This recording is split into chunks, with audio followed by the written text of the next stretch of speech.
Request for consent item to be moved to the regular agenda for presentation and public comment. Otherwise, the consent agenda will be considered in one vote. We're going to have one public hearing. The only thing on the consent agenda is the minutes from last month's meeting. So I'm going to open it up for public comment. Anyone wish to speak on the consent agenda item? All right, I'm going to close public comment and take a motion. Second. All right, a motion from Brittany, a second from Luke. All in favor say aye. Aye. Aye. Opposed? 5-0. Regular agenda, subdivision plats. The Planning Commission has final authority for approval. Appeals may be directed to the City Council. Item 1, FP 2336, Stonewall Estates at Fairview. A request for a final plat in the extraterritorial jurisdiction of the City of San Angelo called Stonewall Estates at Fairview, being 39.351 acres, totaling 23 lots. A variance request has been submitted for paving width on Whittington Loop and a variance for paving on Fairview Road, a major collector.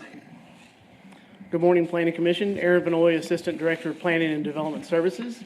Today we have the Stonewall Estates at Fairview. This is in our extraterritorial jurisdiction out to the southeast of town within our what we call our loop between 306 and 87.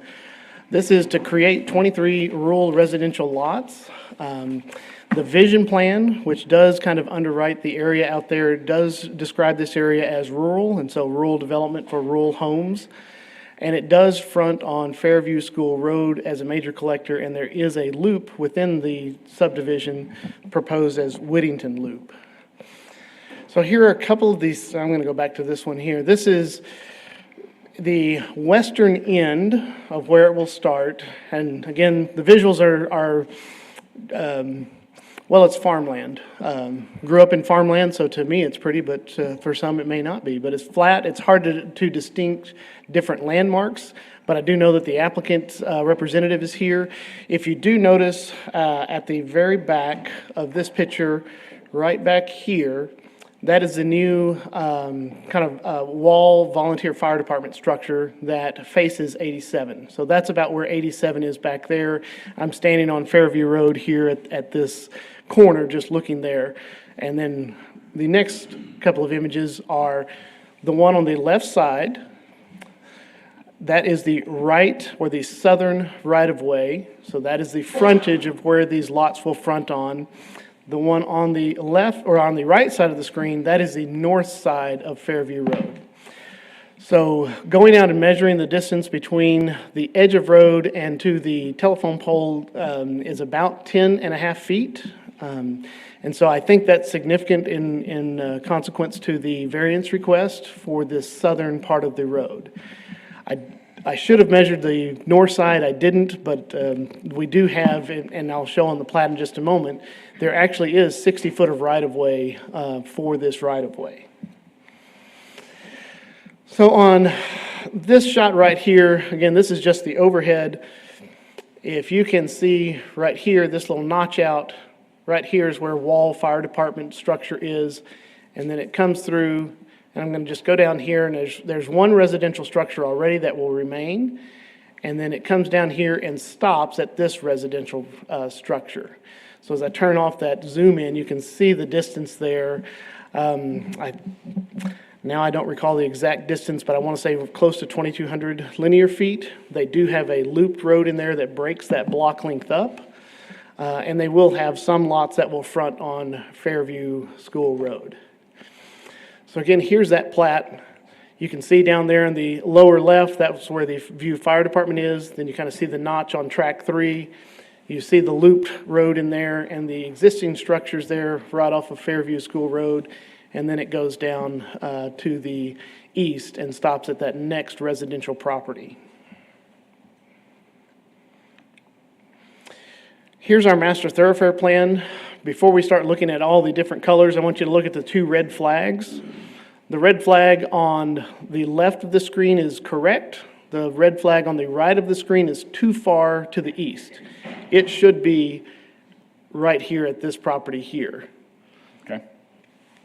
And so that's really the extent of where that is. It is not going all the way down to that even much further. It is, while this is a large area, it's not as far as I thought it was when I was out in the field.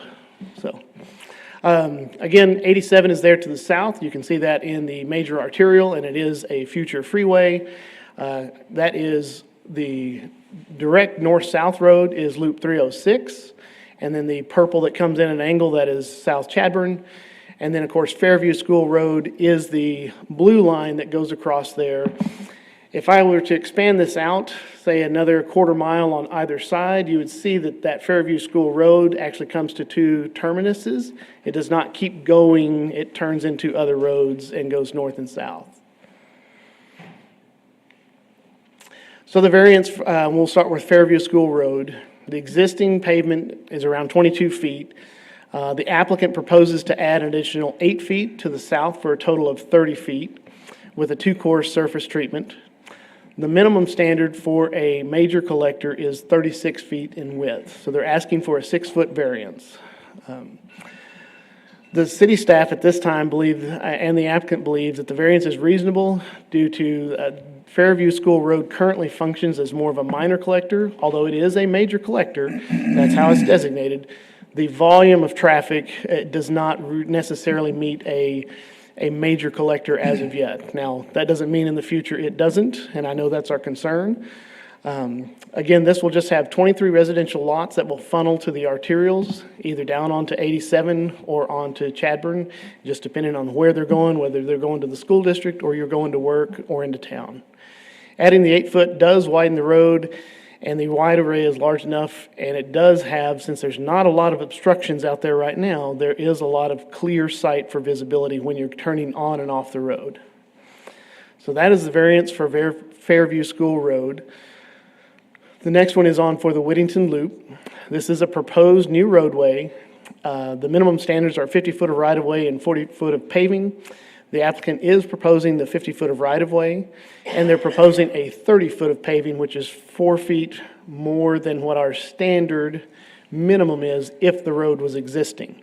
Again, this is a new road.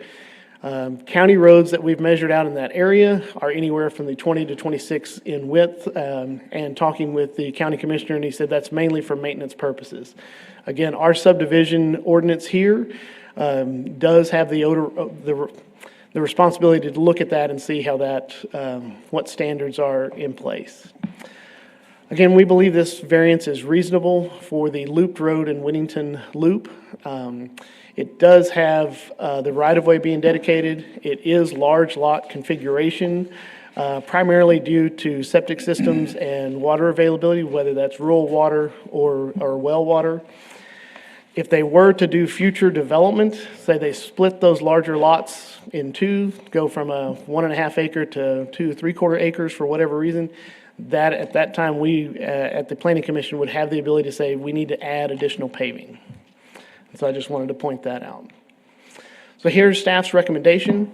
Staff's recommendation is to approve the Stonewall Estates at Fairview and approval of the variance request for Fairview School Road and Whittington Loop with a subject to 5 conditions. Our pretty standard conditions as tax certificate, additional paving, or get the variance granted for both Fairview and Whittington Loop. And then provide a letter for alternative water source from the controlling water supply district.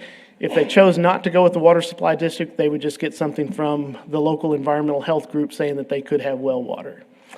And then the typical drainage study for a project this large out there to evaluate the drainage in that area. With that, I'd be happy to go back to any slides and answer any questions. Yes, ma'am.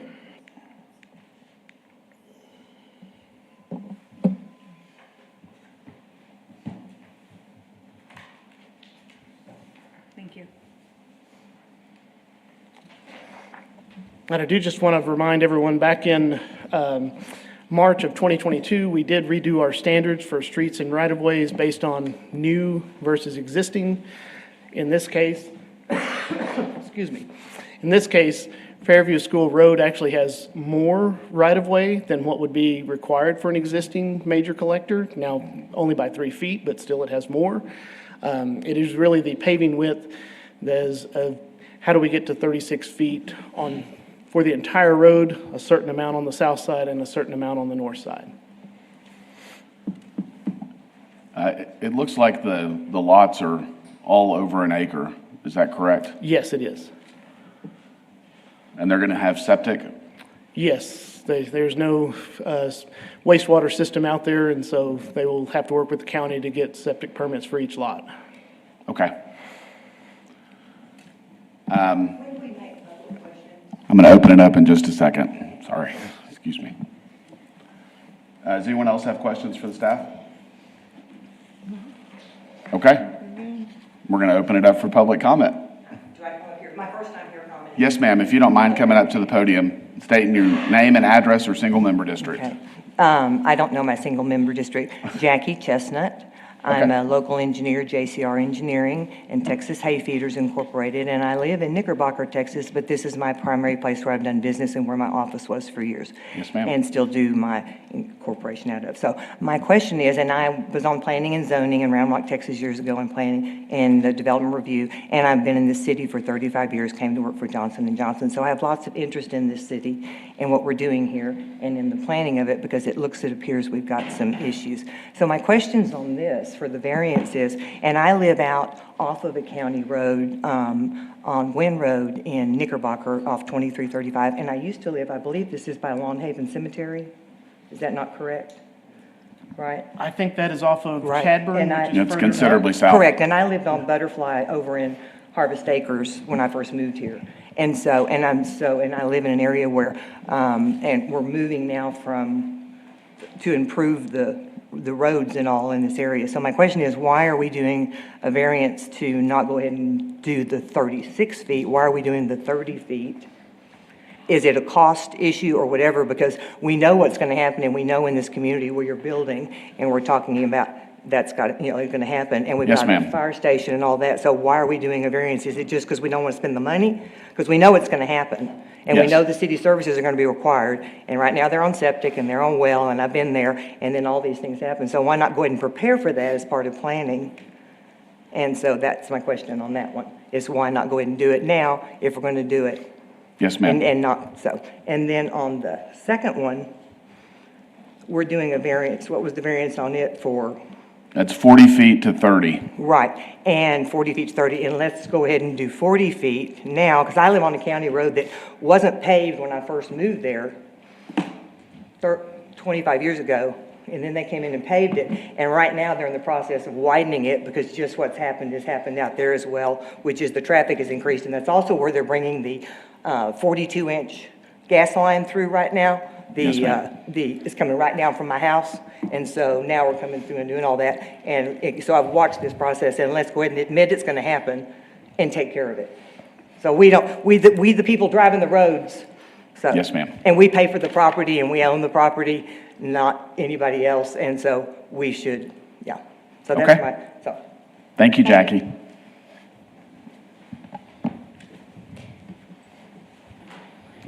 Good morning, Russell with SKG Engineering.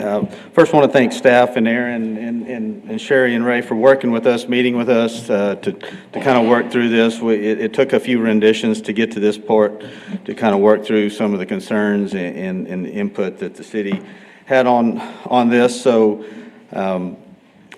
really what it comes down to, and our variance request is for the paving width and the paving surface and then the curb and gutter. And Aaron's absolutely right. If you look at the ordinance as been amended, the right-of-way width minimum is 56 or 70 feet, depending on if it's existing or new. So I'm kind of seeing this as an existing condition in which we apply the ordinance standards that we can utilize and rely on the minimum widths kind of as our point to that we need to achieve those. So I'm sorry to interrupt you, Russell. It looks like there's a request for 2 variances. So are you speaking for both variances or just for Fairview? at this point, Fairview. Okay. Thank you. Yeah, for Fairview School Road, it's an existing right-of-way, an existing road. Yes, sir. So yes, it would be kind of the standard. Now, the Whittington Road, no, that's new. So there is a true variance request for Yes, that sir. one for the width. So for Fairview School Road, the existing width is approximately 22 feet. We're proposing 8, maybe even 10 feet of additional width, so that would put it anywhere from 30 to 32 feet in wide. And we're talking about adding to only the south side of Fairview School Road, because that's what our development is up against. And so, this area is largely undeveloped. I don't know that there's really any platted lots. There's some home sites out there, but none of those are just survey and abstract, never really been through the subdivision process that would ever trigger kind of any improvements to Fairview School Road. So if and when development on the north side of Fairview School Road was to occur, then they would have an obligation to come in and widen or add to the north side of Fairview School Road. And so if we've added 8 to 10 feet and now Fairview School Road is at 32 feet, someone to the north comes in and develops, they add 8 to 10 feet, and so now they're at 42 feet. So we've met the minimum width needed for a major collector street of Fairview School Road. So I think, even though we asked for the variance for that, it was kind of focused on the pavement type. The county road, that road, Fairview School Road out there is existed forever, for as long as I've been around. Yeah. Went to school at Fairview even, so, it's just been there for a while now in that circumstance. So, we would be coming in, we didn't plan on dedicating the additional 5 feet, but we can. We don't really have a huge objection to that. That'll just take off 5 feet of right-of-way along Fairview School Road. We'll dedicate the 5 feet. But really, we're just asking to be able to kind of narrow that, not necessarily narrow it down, but be just obligated to improve our half, because I was kind of under the impression, that's the way we always look at them, is Yes, sir. we go for these undeveloped, we go and improve our half. There is that, if you looked at that picture, Aaron talked about, there's a very large overhead electric line that runs kind of pretty close to that south edge there. So we would ask for your approval on the variance. We even met with the city engineer, kind of posed all of this question to him. This is not in the city limits, not really in the short-term window to be annexed. There won't be city services provided out here. This is in the area of Millersview Dual for the water. So the developer is talking to Millersview Dual. They've analyzed their system. If he goes in here and adds these, he'll have an obligation to spend maybe upwards of $200,000 to upgrade a system for Millersview Dual to be able to provide the water needed for this location. So there will not be city water and sewer services provided out there for this. So that's not expected. On the internal loop, we're talking about a total of 12 lots that would be feeding to this. So large lots, an acre and a half plus. I would expect that the developer would most likely put a prohibition against further development or subdevelopment, such that someone would not be allowed to go in there and divide these lots any smaller. As Mr. Benoit pointed out, if they do, they would be back here in front of you, and at that point in time, that we get the variance today, I would see the wisdom in requiring them to widen the street if they wanted to start stacking more homes in there. But the idea of this is to keep it a larger size lot development and not really allow any further development of these lots into any smaller lots. So this is kind of in that county maintained area. It's kind of in this ETJ that the city rules apply, but the county maintains part of it. So we would just kind of ask for your approval of the variances as requested and as supported by staff. Okay. I'm happy to answer any questions. Anyone have questions for Russell? Thank you, Russell. Thank you very much. Yes, ma'am. One further comment, please. Please, come on up. I live in one of those areas that the county maintains and the city pretends to have some authority over, and it's a mess. It Yes. doesn't work. I live on one of those roads that's been there since, let's see, I bought there 25 years ago. And like I said, they paved part of it shortly after the county did move there, and then the rest of it afterwards, and it's been a mess.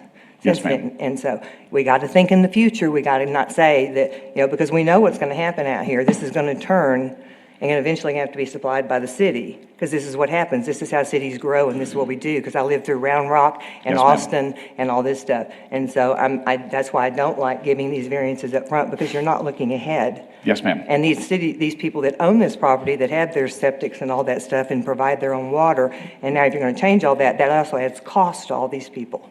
Yes, ma'am. Okay? We understand. Thank you.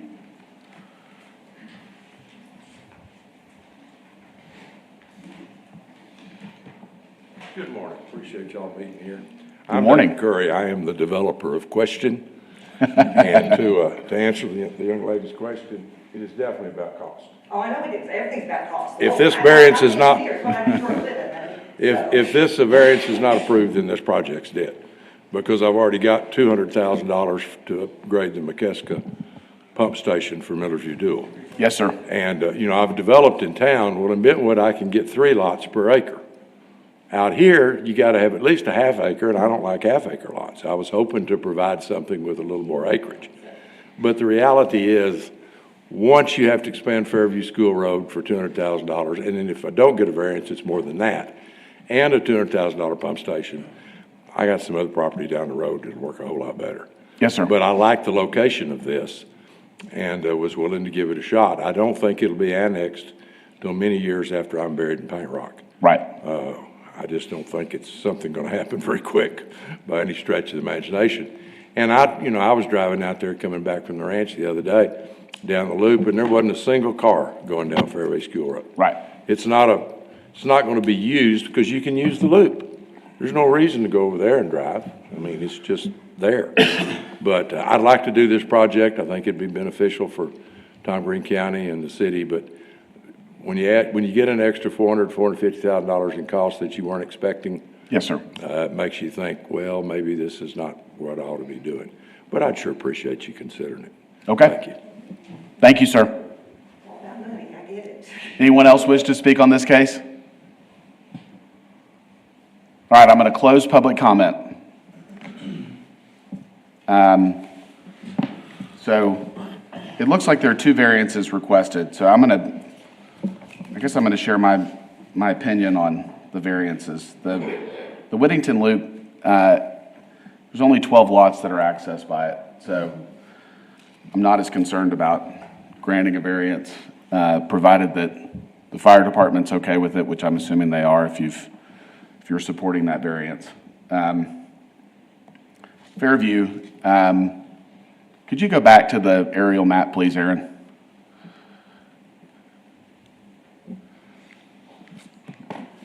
Any particular one? No, that one's perfect. That was That'll good. work. Okay. So obviously Fairview's very close to US 87, which I would expect to carry a lot of the load. You show that Fairview is continuing eastward past the loop. Has any of that been developed? Or is No, that is still future road? farmland, and I forget what that eastern road is, but it stops there and then goes north and south, which actually goes back up. So Loop 306 would be one end, the eastern end of Fairview, and I'm assuming Is it Christoval Road or US 87 is going to be the western end? Fairview runs into Crump? Yeah, so once you get past Loop 306, there's another north-south road that's somewhere right out here that Fairview School Road stops. I made the assumption it just kind of kept going, but the reality is it does stop. And most people will be utilizing Chadburn here as far as an intersection because it's a lot more controlled than Sure. even this one here, and safer to turn south or to turn north to go into town or to go out to the school district Yep. that serves this area. It looks like that road's Cupola. Yeah. Thank you. Paula. And that's the Long Haven at the top, right? In the center, is that Long Haven there? Is that Long Haven? Yeah. Yeah. I know there's somewhere right in that area. Okay, that's the center. Further north? Yeah. Okay. And then just past here is Broadnax. And Yes. of course, it turns and goes north jogs. to. That's right. Shahan. Okay, Up through there. This actually is where it kind of turns, and there's this big 90-degree S-curve that comes back to a crossover on 87. So the anticipation is, depending on how folks that live here, whether they're taking kids to school or coming to town to do jobs, most of that traffic we anticipate is going to go down Chadburn. Obviously, a lot of it's going to go to 87 if they're trying to get to a certain part of town. so I'm looking at this road, and it's designated as a major collector, and I'm wondering if we think it's still going to serve as a major collector. I don't think it would. I mean, if you look at the map, there's Goat Road and Fairview actually turns up and runs into South Gas Plant. Those are both considered minor arterials. And then if you actually jaunt down the curve of Fairview and take a left on a different Fairview School Road, you have the Draught development that was put in Yep. within the last 5 years, and there's 38 lots there, and that road never changed to a minor or any sort of. Yeah, So if you look at the update. area, that's really the only improved road going east-west. As you go north, there's not really another improved road going east-west. And usually at the time when thoroughfare plans are looked at and designated, they're trying to see what might be reality, and well, here's this road that's in reality, they could maybe widen it over time, but you see the dashed lines on there, those are potential future roads as collectors to get people for circulation. Yes, sir. If this area starts to subdivide and develop over time. So currently, the one thing you do see there is the alternative school there is there for the joint between Wall and several other school districts. So you do see a lot of buses going to that Fairview campus for that purpose. Yes, sir. And then the softball fields are out there, so you see a ton of cars out there when all for the that's games. going on. Yep. Okay. What's the minimum width of a lane? Let me 10 see if feet. my city engineer is here, because he's gonna have that knowledge more than I do. He is not here. I know we don't like to go below 10 feet, but I don't really know, to be honest. I don't want to set that as a standard. Right now, it's 22 feet wide, so right now it'd be 12 or 11 feet on either lane right now. Okay, and then my last question, I know this is kind of crazy to think, but there's half a dozen lots that are going to front on Fairview. So can they park on the road? That would be a county question. I mean, it Okay. is right-of-way. Usually large lots like this, the house is going to be further back with It's a. set way with a- back. I with mean, a I wouldn't lane. expect that they would put a lot of cars on. Yeah. The idea for the right-of-way and the extra space is for a tractor to pull over and somebody to be able to go around them. Okay. Okay. It looks like, from what I'm seeing here on Arterial Road. Ma'am, could you come up here to the mic, Yes, ma'am. please? I'll open comment. Go ahead, Jackie, please. It looks like it says for an arterial road, we're 10 to 12 feet. Okay, thank you. And a collector is also 10 to 12 feet. I was in the ballpark. Good job.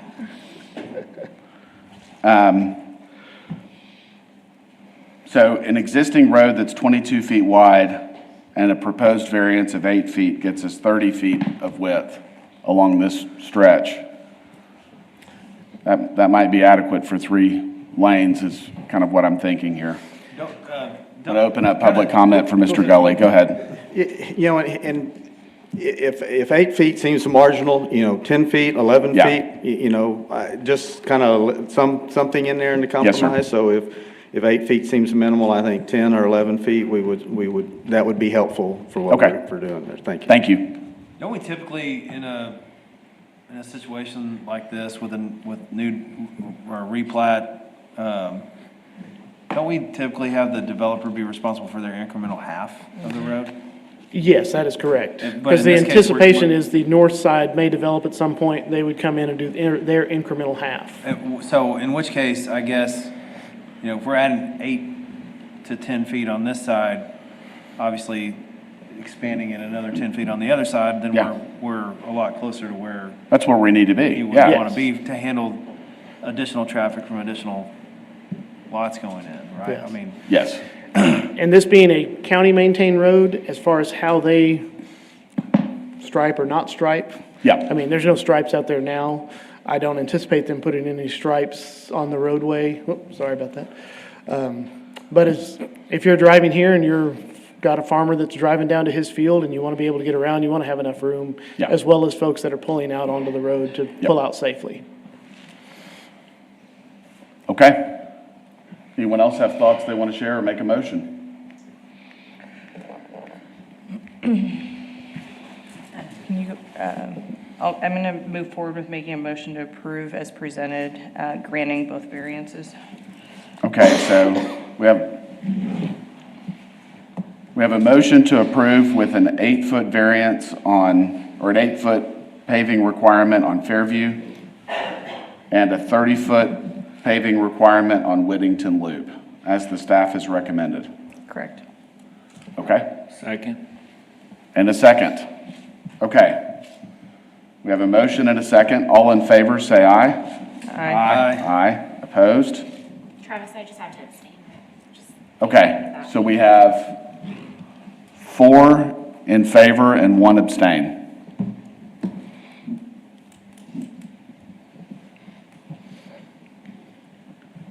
That means it would be approved, just for everybody out in the public that's listening or watching. That does mean that it is approved.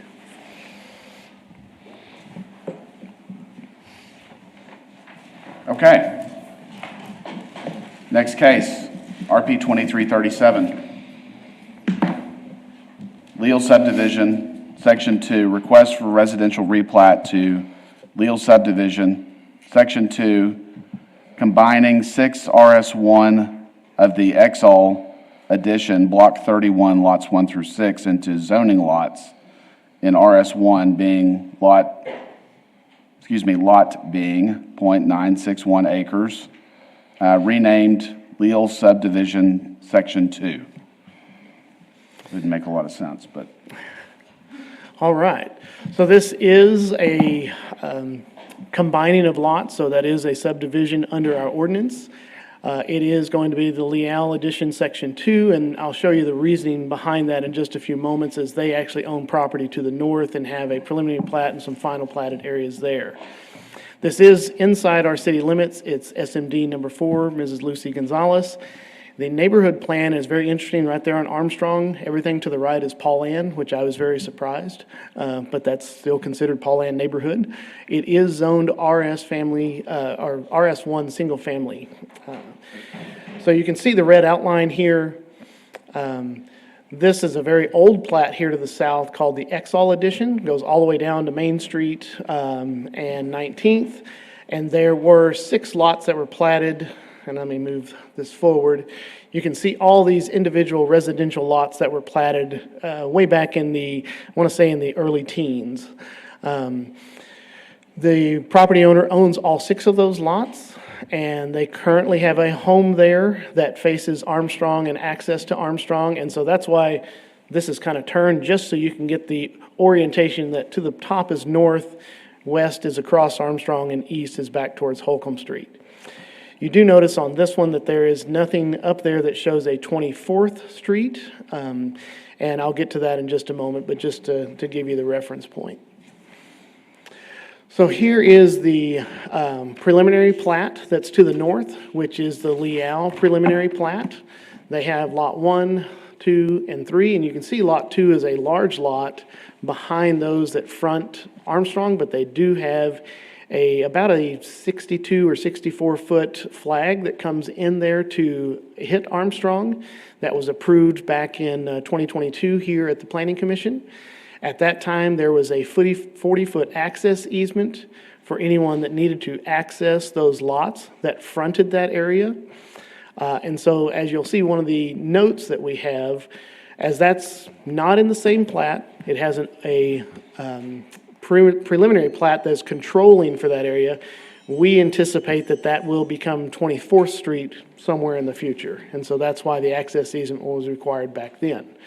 So again, here at that bottom, on the bottom left, you see Block 31. It is lots 1, 2, 3, 4, 5, and 6 that they own.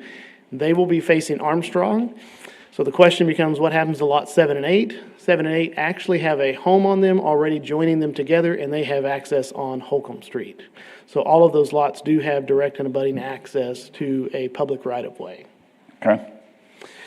So staff is in recommendation of this, subject to one condition, being the tax certificate. There are no improvements being required with the state right-of-way and state road on, excuse me, Armstrong. Water and sewer are also in the area, as well as hydrants. The only notes that we added was that the access easement that's on the preliminary plat to the north, we, the city, anticipate that to be dedicated right-of-way in the future, depending on how that plat plays out, as well as if they ask for any additional access to the TxDOT roadway, that they would go through TxDOT to gain that access.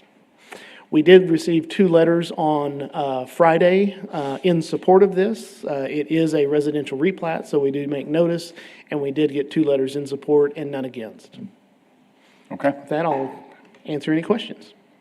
Anyone have questions for the staff? Excuse me. All right, I'm going to open it up for public comment. Anyone wish to speak on this case, please come forward, state your name and address or single member district. All right, I'm going to close public comment and take thoughts or a motion. Move to approve as presented. All right, we have a motion and a second to approve as presented. All in favor, say aye. Aye. Aye. Opposed? 5-0. Rezonings and comprehensive plan amendments. City Council has final authority for approval of rezonings and amendments to the comprehensive plan. Case 1, Z2317, a request for a zone change from single-family residential to two-family residential at 1212, 1210, and 1208 Roosevelt Street. Good morning, Commissioner. Sherry Bailey, Principal Planner. You have the request for a rezoning from RS1 to RS2, two-family residential, for the 3 lots that are in red on the screen. This area has, over the past 5 or 6 years, gone through a major redesign, a major plan of what the original intent was, and then has really kind of slowed down in development. There are 2 lots here on the bottom that do not show as having single-family homes on them.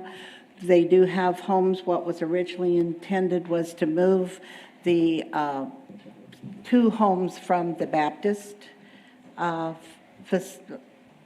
forget what they call the Baptist home area up there, when they were going through some changes, moved them down, and then to remodel those homes. In the discussion on the original platting that was done on here, there was a hope to buy more of those homes that were surplused and to bring them on to the lots, and that has not occurred. The applicant in this case has been talking to the original owner of that property and has purchased those 3 lots, and ultimately would like to purchase the property on the other side of that, of those flag lot access area, and to rezone that also to RS2. This is in District 3, Harry Thomas's district. It is the Fort Concho East neighborhood. And as I started to indicate, the applicant wants to build 3 duplexes on those 3 lots.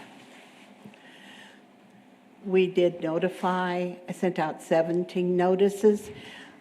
We received 0 in favor and 0 in opposition when I did the original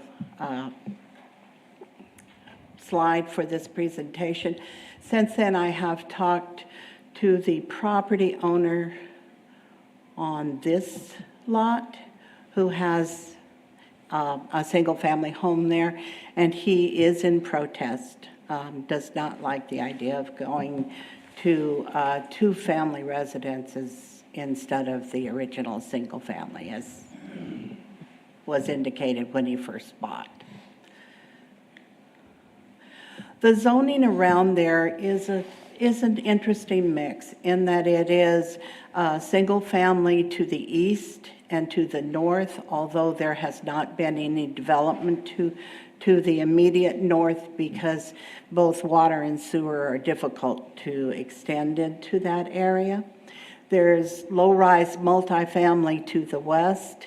There is low-rise multifamily to the south, and then if you look to the west of just that bottom low-rise area, there's also what I would consider a multifamily development in there. So it's a really transitional area in our older area of the town.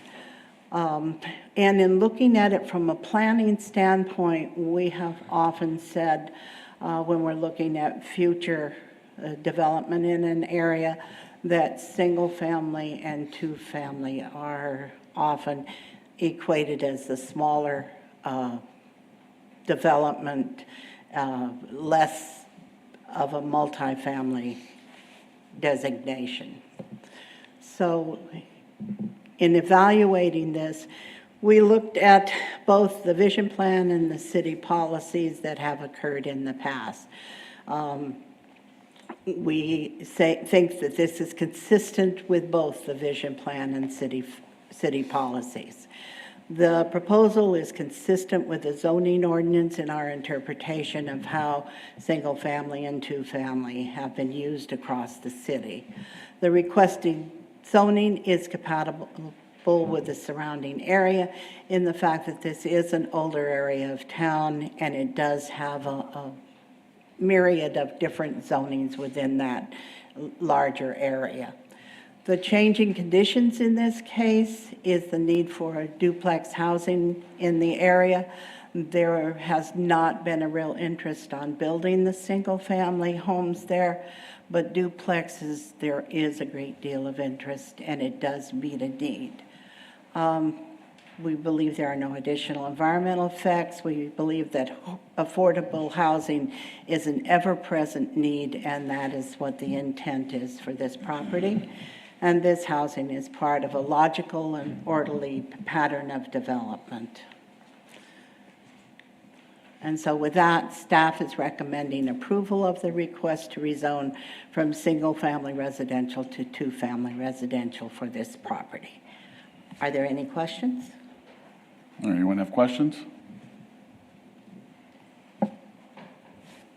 All right, no questions from us, so we're going to open it up for public comment. Yes, ma'am, please. If you wish to speak, come on up, Jackie. Hi.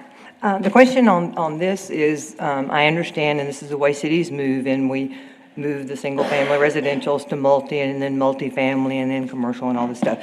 In doing this, and in doing this project, or thinking about doing this zone change, have you considered the long-term ramifications to the city sewer, the city water supply? Because all of these, and they are old places, they are supplied from our city sewer and our city water, and they're probably not designed to have additional loads, and you're adding loads on these things. And what's the city done to fix the problem we have already with sewer and water in this town to begin with before we start adding loads? Yes, ma'am. And we have no money in the budget for facilities. And every place downtown and in this area, including this facility we're standing in, has got sewer gas in it. So I think before we start adding more loads downtown into all these areas too, is there a plan in place for those of us that live here for those kinds of things before we jump out and do that? So that's my question in planning these things. Is that part of the plan as well? Thank you, Jackie.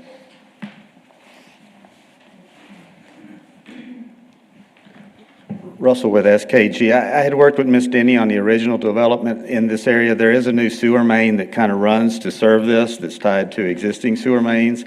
There's a sufficiently large enough water main in Roosevelt, however you want to pronounce it, that would be large enough to provide water and sewer service. So water and sewer service is really not a concern for duplex or single family at this location. Thank you, Russell. Yes, ma'am, come on up. I've seen this happen all over the city, and yes, and I've worked with you guys. You matter of fact, y'all recently surveyed my ranch out there. And again, we've got this supply now, but the things that are supplying it, the main stuff, that's the problem. Just like the courthouse over here that's filled with sewer gas again, and the bank next to it and every place else. It's lovely we can address these, because I know I've dug them up and replaced them, but the thing coming into them, that's the city. Okay. And that's a problem, because I live in those places, I work in those places, and I reside in those places, and I retail in those places.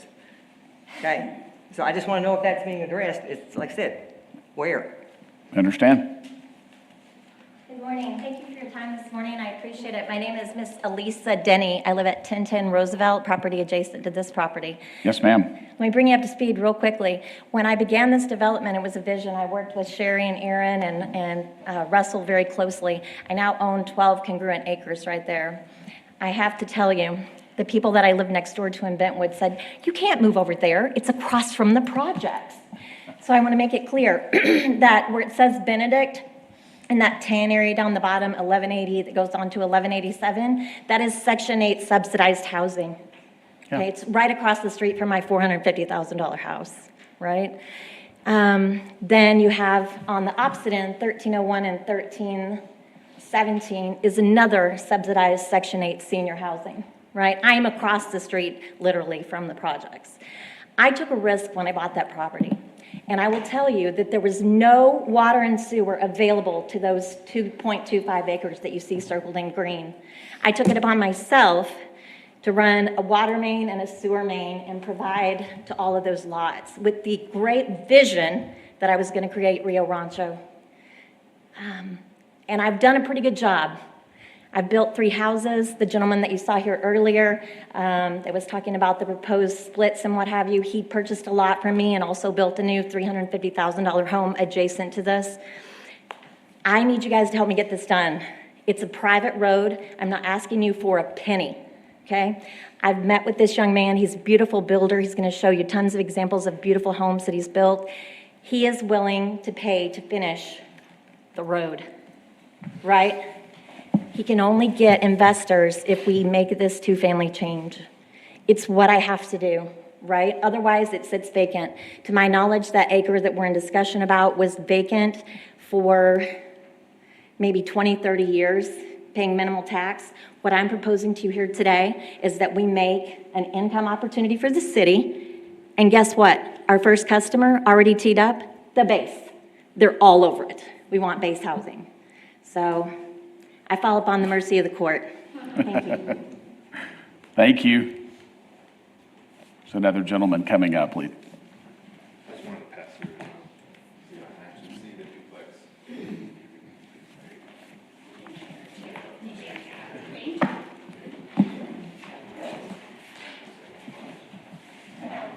My name is Chris Trevino. I'm with Toro Construction, planning on building the duplexes for this land. They will be, the investors are trying to get military housing, basically to help the military out coming in. That's why we're building the rental houses for duplexes. You see a base look on that. It will have stone on the front, so it's not gonna look, it's gonna be a farmhouse look to it on all. There's gonna be 4 at start, and then the 1B side, the acre side, we're trying to develop as well. But the road will be paid for, no city help.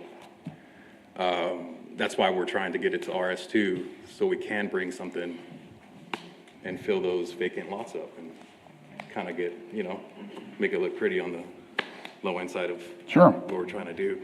Plus, it's close to the military base as well, so that helps. Definitely. That's all. Thank you. Thank you. And thank you for this. Yeah, thanks Yeah. thank you for the packet.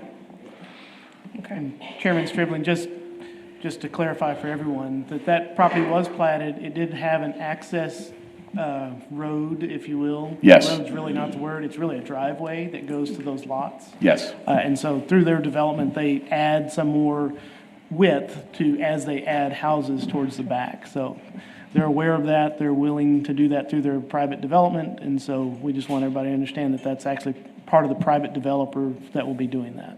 Okay. Yes, ma'am. Well, And I love what you're doing down there. I think it's fantastic, because I love the mixed and all that stuff, and I support that. I just want to make sure you get the support from to the people who live there and for you, so you have the proper things to supply those people. Yes, ma'am, I agree with that. So I love that. And I love the mixed, this whole concept, and I like that we're doing things with all that. Because I live out in the boondocks in a very, very nice home, but it's in the middle of nowhere, but there are people around me that don't. So, yeah, this is the way it should be. But get our city services to you and your people properly, so they don't suffer the consequences, right? Yes, ma'am. Thank you. Okay, anyone else wish to speak on this case?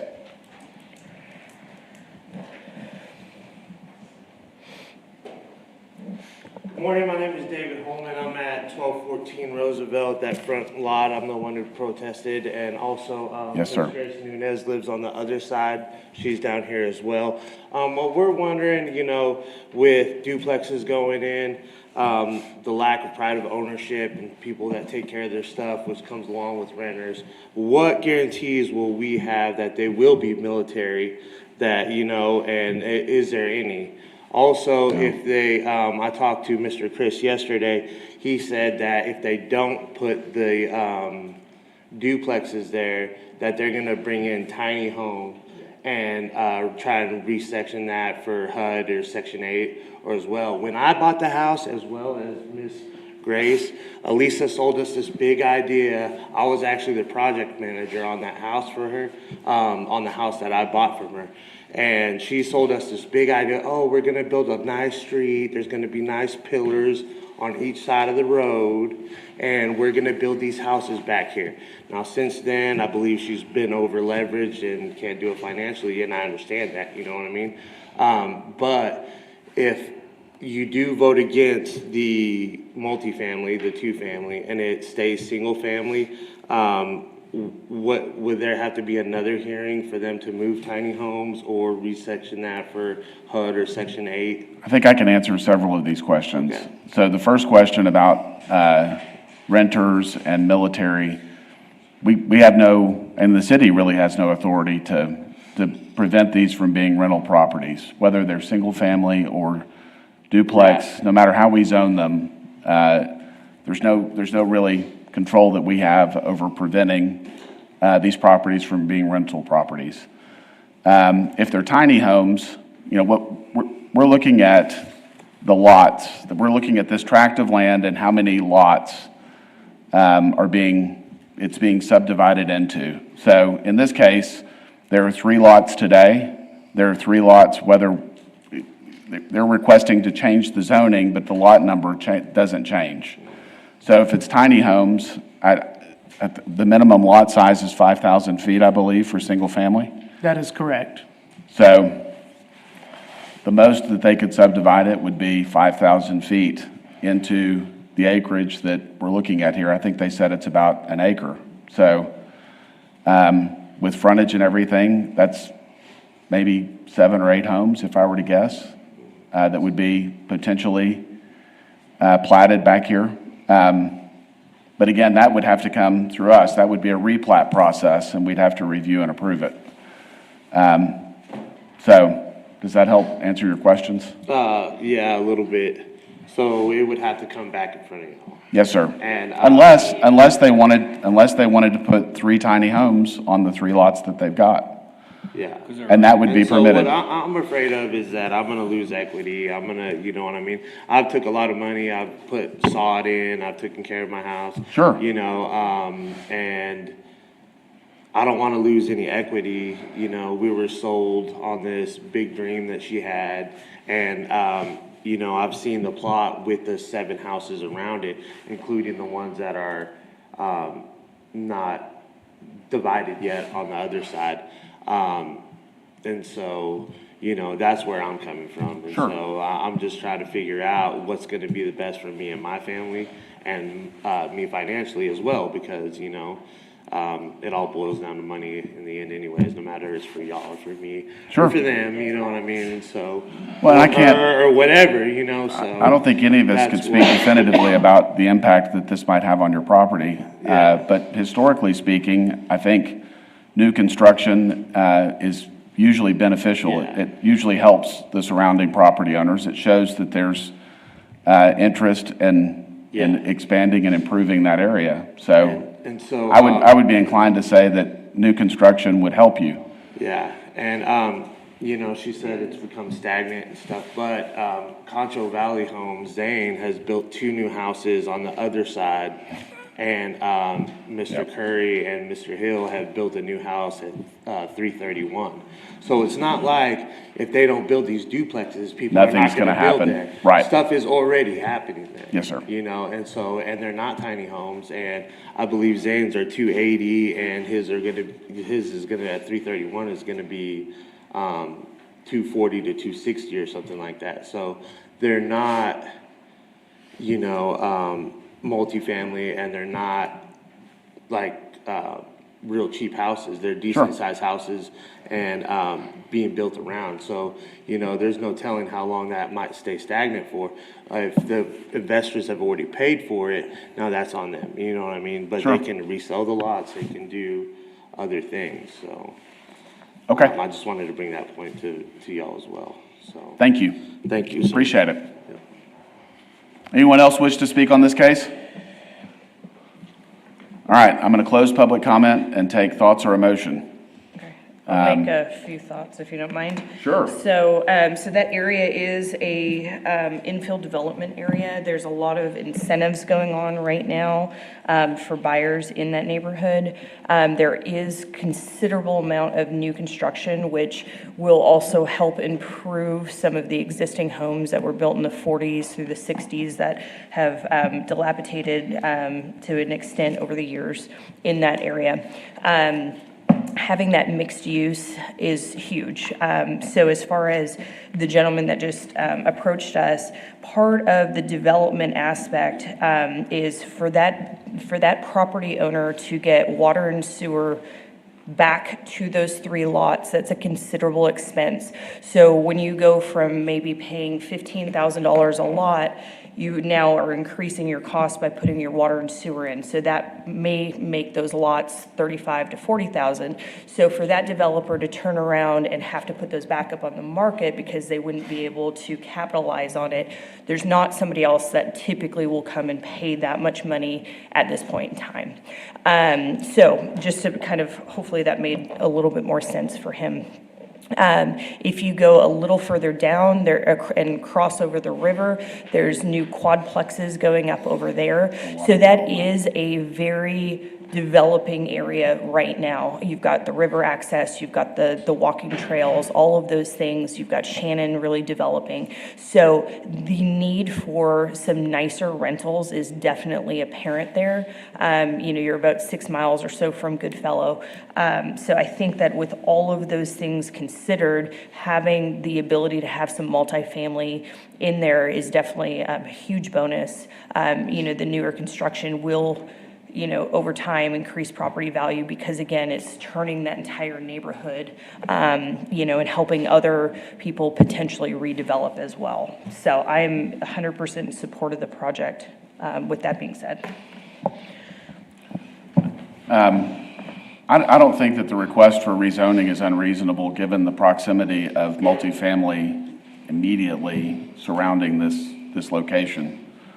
I'm not crazy about the flag lots. I hate them, honestly. I don't like the access, but I don't think that that's grounds to deny a request to put duplexes on these lots with all of the multifamily that's surrounding it. So I think I'm in support of this.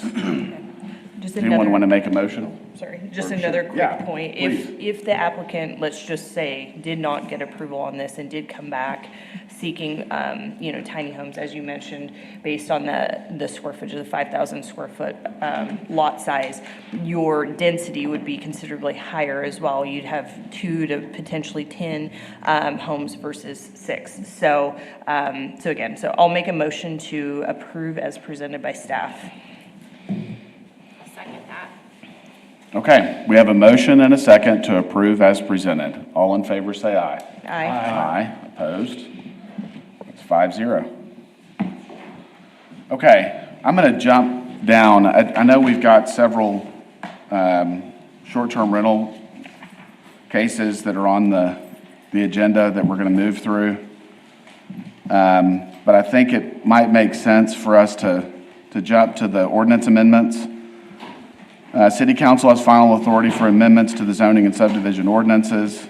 And this is discussion on amendments to Section 406 of the zoning ordinance regarding short-term rentals. Good morning, Ray Lineberry, planner. So we pretty much did what Planning Commission asked. We made the few changes, adding the educational building that it's utilized by the schools for the 500 feet close to a school.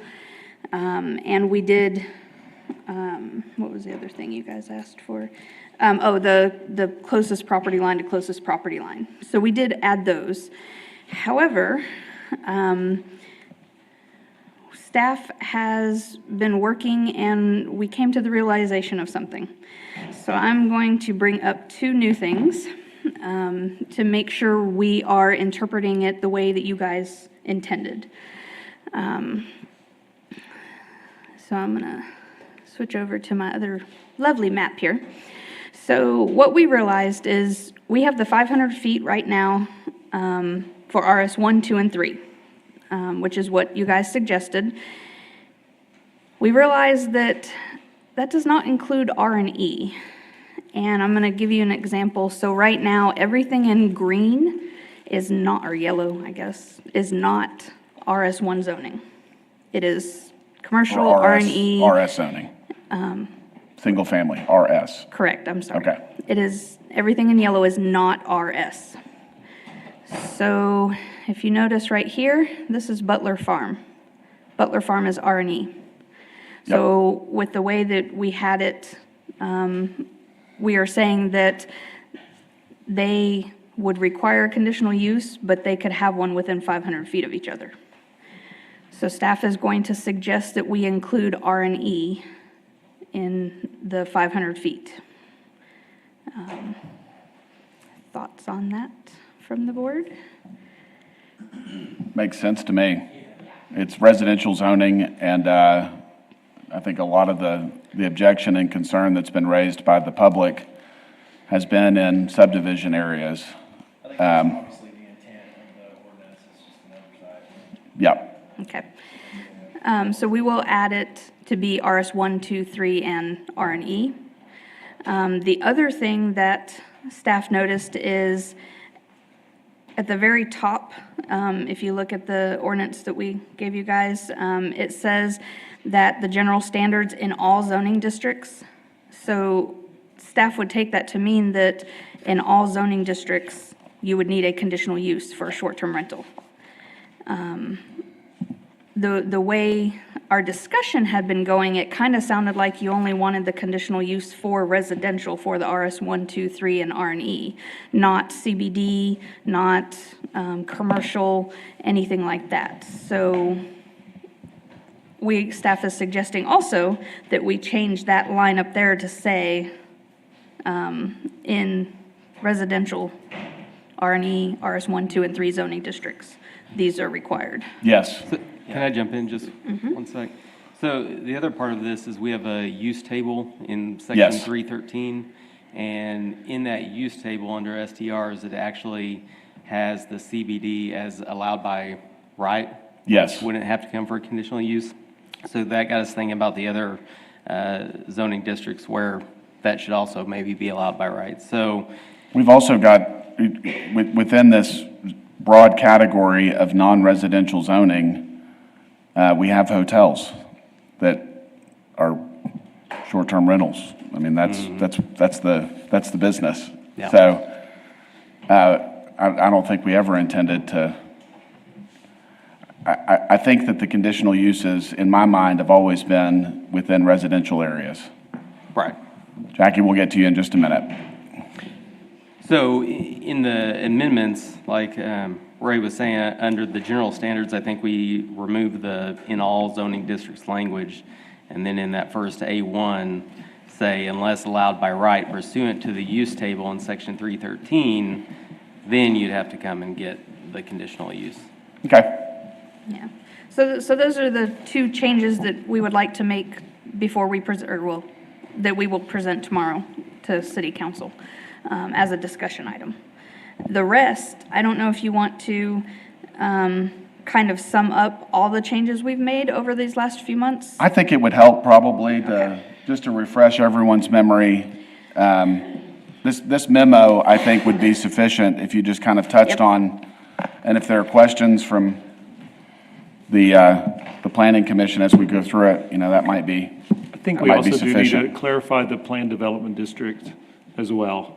Okay. We've talked about those, but in a PD, do you want to talk about that Yeah. quickly? So I'll go back, hold on, to my little picture here. Anything in gray has a plan development, and so the way the staff is interpreting this ordinance would be, it depends on the base zoning for the plan developments. If the base is RS1, RS2, they'll be required to come get the conditional use. No? I don't think that's what we decided. I think we determined that if it's in a planned development district, it has to come back because each of those development districts is different. And so they're all unique. So since they're all unique, you will need to see each of those as they come back. That's fine. That'll work. Yep. Yes. Okay, so we did remove the license required and changed it to a conditional use. We reworded the expiration and renewal text. We also added a line that covered all those that are currently existing. So if this ordinance takes effect, when would they renew next time? They would all renew as of January 31st, 2025. Yeah, I think this is one of the most significant changes that I want the public to understand a little bit better. So as it stands today, we have a one-year initial license or conditional use that's granted. At the end of that year, it comes back and it's renewed, and it's 2-year terms going forward. But there is no time frame or timeline with when those properties can come before us. And so what the staff has proposed, and I think I support the idea of standardizing the entire process where everyone gets a conditional use permit one time, January 31st every year. So if you come in at any point this year, you'd pay, the fees or whatever to get the approval, and then on January 31st, just like with everyone else, you'd pay the fees again. It'd go through that annual process and get into the system. I think it's going to help the staff monitor and track these properties a lot easier than it has been up to this point. So go ahead. Sorry. No, you're good. Yes, so everybody would come back at the same time every year. It wouldn't be this person originally got theirs in January, this person got it in May, so they'd come back in May, and the other one in January. It puts it all together. And it's tied to the property owner, correct? Not the property. It would be tied to the property for that term.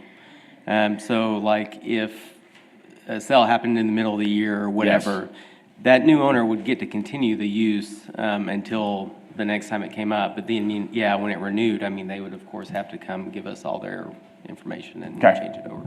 Sorry, go ahead, Ray. Okay. So we did remove the requirement for the owner to provide the operator information within the 200-foot notification. Staff still has to provide the operator information in the notification when they very first come and get a conditional use. The owner is still required to place it in the house where people can see it, where occupants can see it. It is just, if something changes, they do not have to mail a letter out to the surrounding 200 feet. Okay. So this is where we reworded the 500 feet to explain a little bit more how it's measured, and that it is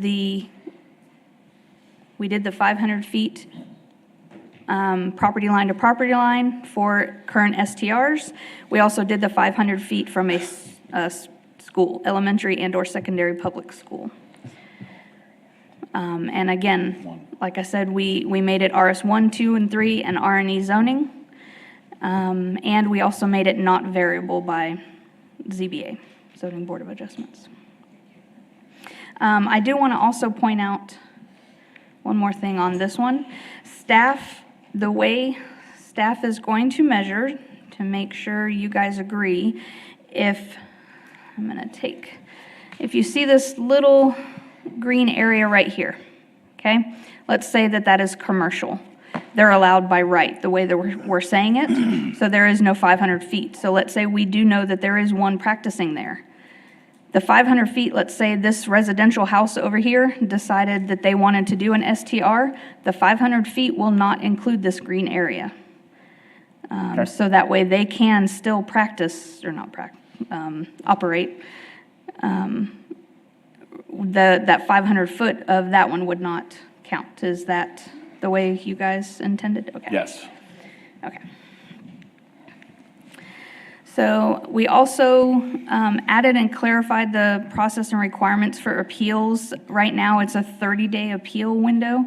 The second you guys approve and everything like that, they have from today until 30 days to appeal it to City Council. That's kind of a large window for people to get everything ready and not operate until that 30 days is up. So we shortened that to 15 days. And I think that was it on that one, the appeal. So then the next one, we've replaced the requirement for a change of occupancy to do a required inspection checklist for life safety items. It'll also be done when they come and apply for a conditional use. We'll automatically send them over to building, and they'll get that inspection done. It is items like fire extinguishers, smoke detectors, that they have the operator information posted. It is that type of thing, so we're not asking them to spend a lot of money to fix things. But they'll get that inspection done, and then they'll be sent back over to us to then bring it to you guys. On the renewal process, again, they'll apply, they'll get that done, and then we'll continue with the renewal. So we did change it. A lot of them have not had a chance to get a change of occupancy because of all the requirements that was required, so we thought this would be a lot easier. Any questions on that? I think we talked about this one last time a little bit, but this is an important change in my mind because really kind of, I think the way that it was being looked at was more or less as a commercial building and it's not. It's a single-family residence that these things are, and so they're not typically going to meet the code of a hotel or an apartment building, and so this is a much-needed change, and it makes a lot more sense. Yep. Correct. I agree. Yep. And the checklist, I think, will be very helpful too. Yes, yeah. So we also did eliminate the requirements that are no longer allowed, the 30 feet pavement width, the outdoor gatherings, those kind of issues. And then we added a failure to comply section, so that way, upon renewal, or even before that, if any of these are brought to staff's attention, we can bring it back to you guys, and there's a possibility to revoke their conditional use. But we kind of listed out some of those items. It does include, those would be, the failure to comply would be communicated to us even in the renewal process as well, correct? Correct. Okay, cool. Yeah, I thought I remembered that, but just.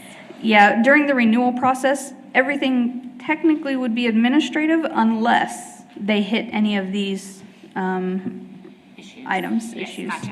Cool, thank you. We really Yeah, this appreciate is it. good. Any questions? Anything else that you can think of that you made notes on you want us to change? So I'm going to say this is the timeline we're doing. Tomorrow, we're going to discuss it with City Council to make sure, to get their feedback and if there's any changes they want, those type of things. If there's not a lot of changes, then we are also going to request a joint meeting with you guys and City Council for January 16th to then vote this into, not really into play, but into in the city ordinance. So if you can keep January 16th on your calendars, because then the following week would be your guys' normal meeting. Okay. So, okay? Thank you, Ray. All right, I'm going to open it up for public comment. Please. Yes, ma'am. And forgive me, I'm getting in on this one a little late. That's on okay. This, but my question is, to understand this, because there was a lot of discussion, but you all are discussing, this is basically residential homes that want to become Airbnbs? Yes, ma'am. I got it. We've got one of those.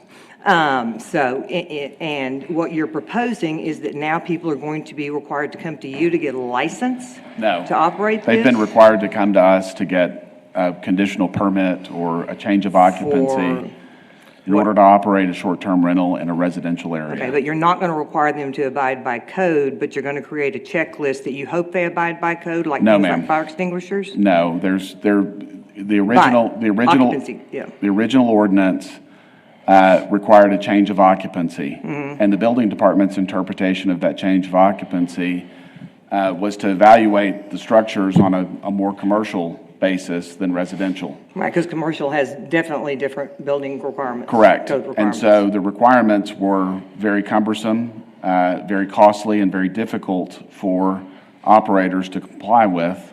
It lengthened I know the I do that, timeframe. I know, I understand completely. So the focus shifted back to what's the real intent of those inspections? Well, it's life safety related. Are there smoke detectors? Are there fire extinguishers? I understand that. Are the But how are you utilities going to connected properly? Okay, so now you're going to tell us as individuals, if I want to rent my place as an Airbnb, that you're going to tell me I have to abide by certain fire and safety codes, that you're going to tell me that when I do that, You would have, if you. I'm going to come to you and you're going to give me a license and it's going to tell me that I have to abide by these codes? No. There would be a checklist that someone from the building department would come to your Yeah. property and inspect. Like they do our current commercial stuff supposedly? Yes, ma'am. Uh-huh. They would do a walkthrough inspection and go through the checklist and verify that the life safety requirements that are on the checklist are being How many additional met. building codes inspectors are we going to need, and what's the cost of that, and how much of the license is, and what's the cost to us? The checklist is to eliminate the need of so many people on these homes. The fire department, or the fire marshal's office, the plumbing, the electric, all those different people currently have to go look at those homes. With the checklist, one person goes and they check that. I do this for a So living. that way it What eliminates happens the is need. There's a checklist, just like when they sell real estate, there's a checklist, and they inspect it. So anyway, again, you're setting up a system I'm concerned with. Again, it affects us, and the cost to us, the money to us is the person doing that. Yes, ma'am. And so now I've got to come to you to get permission for a license? You've always had to. You've always had to. Okay, I know, but I'm objecting, this is getting, because now the impact again on the city costs, now we've got to have additional inspectors. We're actually simplifying that. Once again, this is an item that council has already taken action on, so it's in place. They're just looking at how they're going to adjust some of the things. So arguing the fact that it's in place, council has I'm already not voted arguing on that. the fact that it's, I'm aggressing how we're going to address even these additional issues, okay? Charlie, how are you doing? Because I have, and it comes from what we see happening in our city with commercial, is all these lovely codes are in place, but they're not, nobody's addressing it, and they're not being taken care of, and so now we've applied this to city, and we're trying to do the same thing, so you understand where I'm coming from? So, but I understand that it's already done, but I'm still stating my concerns about this, because we're building this big bureaucracy to do these things, and it's already not functioning well in this city. Yes, ma'am. And it's We gonna understand your impact me concerns. financially, it's my money. Yes, ma'am. My money, my money. Charlie Camp, building official. I want to kind of address some of her concerns. Sure. One concern is they will be getting permits. It's going to be a minimal permit fee. And then we do an inspection. We do that with all types of permits, different projects, things like that. And one reason that we are looking at it is it's under the International Residential Code. The Fire Marshal's Office, they work under the International Fire Code and International Building Code. Those are commercial standard codes. Yeah. So we the building permit department, we are directly with the International Residential Code, and that's what we're going to be looking at as far as life safety concerns and things to that effect. One thing, no different than commercial and residential, is that if you're not touching it, we're not asking you to redo it, to bring it up. That would be difficult for anybody. So we understand that, and that's what this checklist comes from. Is like, we want the people to be safe and also be reasonable to those that are trying to operate the facility. Thank you, Charlie. Thank you. Anyone else wish to speak on the changes to the short-term rental policy? Going once? All right, I'm going to close public comment. Do you guys need a direction from us, or? Just a direction if y'all are acceptable for us to move forward to the discussion with City Council. It is just a discussion item with City Council and a request for a joint meeting, and that's when the actual ordinance will be heard in January. Okay. Great job, guys. Yeah. Thank you. Thank you for the work on it. Well, we had a lot of folks involved. Of course, you guys, our legal team, Ray and Sherry did a great job of doing background, and even our former director, John James, where it kind of started, and everybody's pitched in, our building official, and so we're appreciative of the team effort, and we think we've got a good product to move forward. Okay. Thanks, Aaron. Okay. I'm going to jump back to conditional uses. The Planning Commission has final authority for approval of conditional uses. Appeals may be directed to the City Council. CU 2353, request for approval of a conditional use to allow short-term rental located at 2301 Palms Court. You can just bear with me just a minute.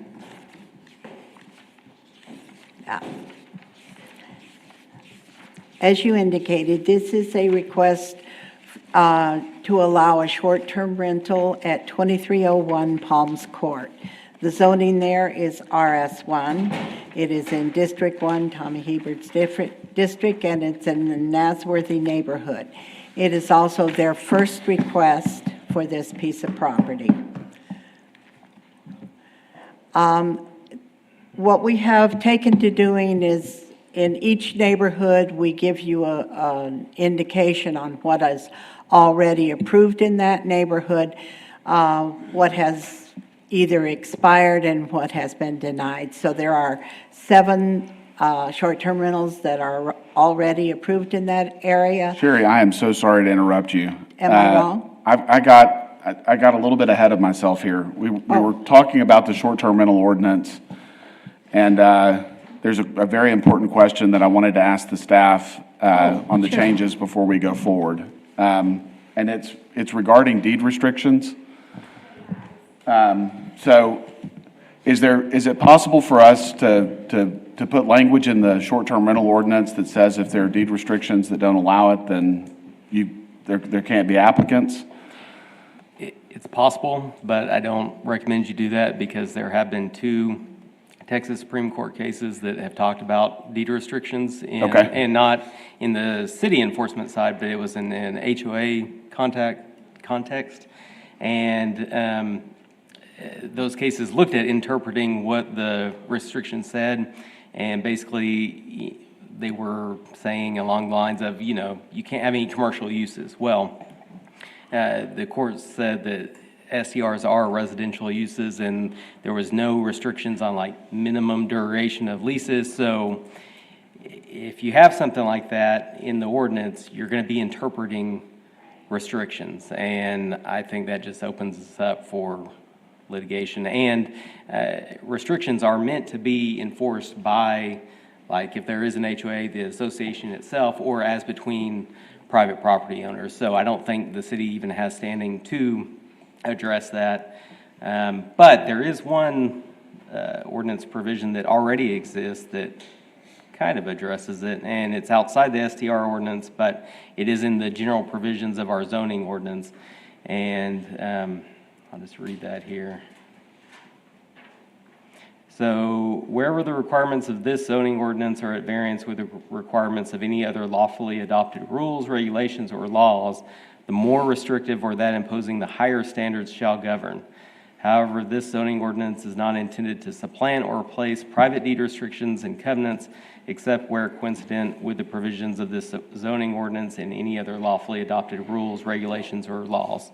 So the fact that we might approve an SDR under our zoning ordinance because it meets all the requirements, if there are deed restrictions, a property owner isn't going to be able to rely on that approval to say, hey, these deed restrictions don't apply, because this provision does address that. Okay, perfect. Yes, ma'am, I'm going to open up public comment. Jackie, come on up. Travis, you bring up a very valid point. When I was in Austin and moved, Marble Falls, moved back from here, I lived in a gated community across from Balcones Wildlife Preserve. And somebody within the gated community against the deeds tried to turn one of their things into an Airbnb, and it turned into quite an ordeal. Yep. Because we have a lot of subdivisions that have deed restrictions, and that's why I've raised the question. This case that's before us has deed restrictions, and that's what reminded me. Because you don't want to set yourself up, and so maybe just make people aware of that to begin with is one of your things, so. Thank you. That's another idea. I mean, in the application, we could say, there are deed restrictions or something that like would be great. I think that would really help. It would also help the applicants understand maybe the potential road for them. Okay. Thank you. Thank you for letting me interrupt, Sherry. I'm sorry. So anytime. We're back to this case, 2301 Palms Court. Yes, and as I indicated, there are 7 already approved STRs that are operating in the area. There's one that's expired, and there were 2 that were denied. And the applicant is the Gold Star up at the top. We sent out 15 notices. We received 1 in favor. Since then, we have, I originally had 7. We have received another one, so there are 8 that oppose the short-term rental. Okay.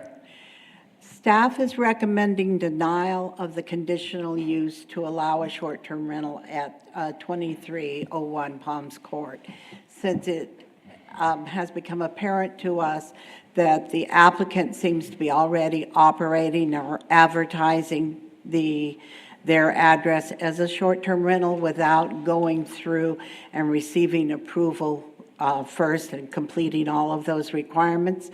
And again, there are also substantial concern expressed by the surrounding property owners against the short-term rental. And yes, we did include, because we had a number of those in the neighborhood that objected and sent us copies of their CCNRs, we did include that in the staff report that went out to you, because we wanted you to be aware that there was such a thing already that had been approved by them. Okay. Are there any other questions? Anyone have questions for the staff?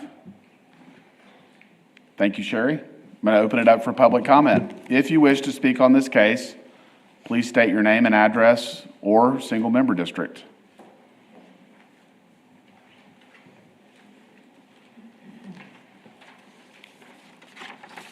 Good morning, everyone. My name is Joel Carr. This is my wife, Lindsay Carr. We are the trustees of the properties at 2342 Palms Court and 2334 Palms Court. We reside at 2342. When we bought these properties and built a home there, it was our understanding that there were covenants, deeds, and restrictions that prohibited such. And to open it up for that once, as it was said before in plain language, it's a money issue, okay? It boils it down to, well, you look at the equity in your home and things like that. So that is of concern. Before you buy a piece of property in this particular subdivision, you are supplied with a copy of these deed restrictions. You have to sign for it. So in plain language, you go down to Stroman, you sign your papers, and they give you a copy, and they say, sign it. Do you understand it? And we all say yes, and then you go with that. And it's very clear in those, and I think the copy of that has been provided to you.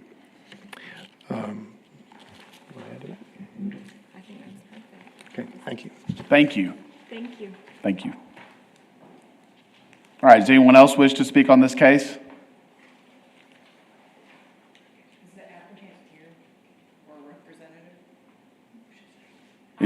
the applicant or an operator for this property present in this meeting?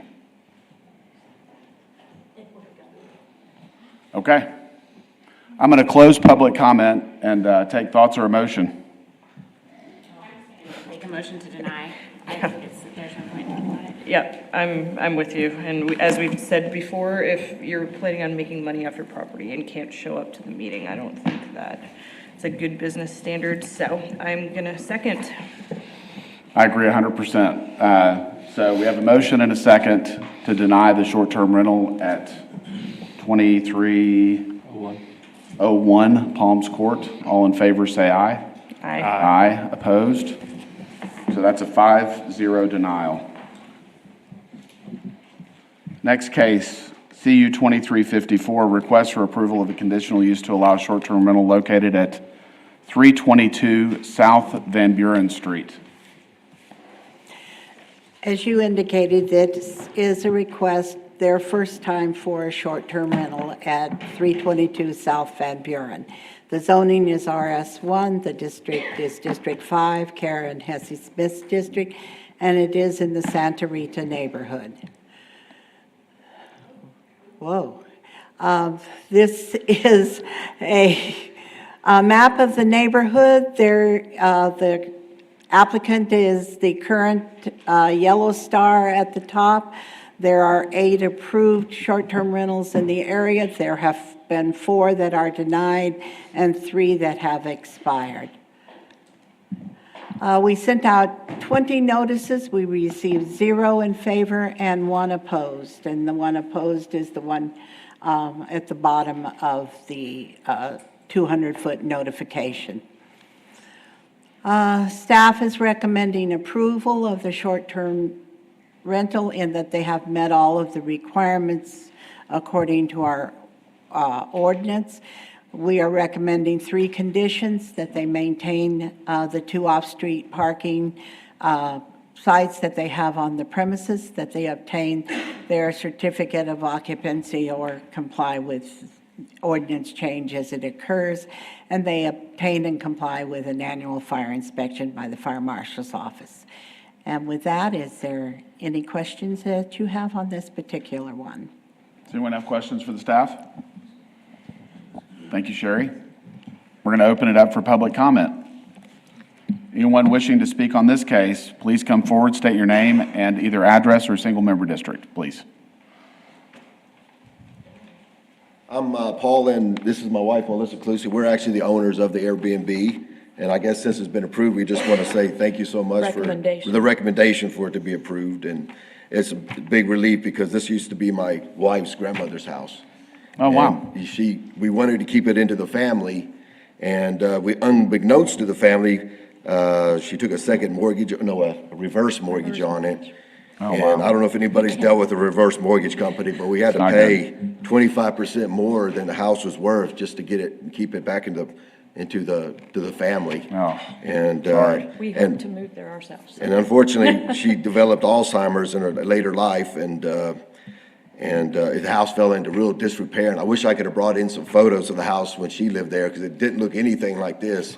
We put probably $100,000 into that house to get it to look like it does right now. So wow, being denied on this one would have been a huge financial and a heartbreak to our family. So I'm really happy you guys are letting to do this. We really do appreciate it. Okay. Thank you very much. Thank you, guys. Anyone else wish to speak on this case? All right, I'm going to close public comment and take a motion. Move to approve. Second. We have a motion and a second to approve as presented. All in favor, say aye. Aye. Aye. Opposed? 5-0.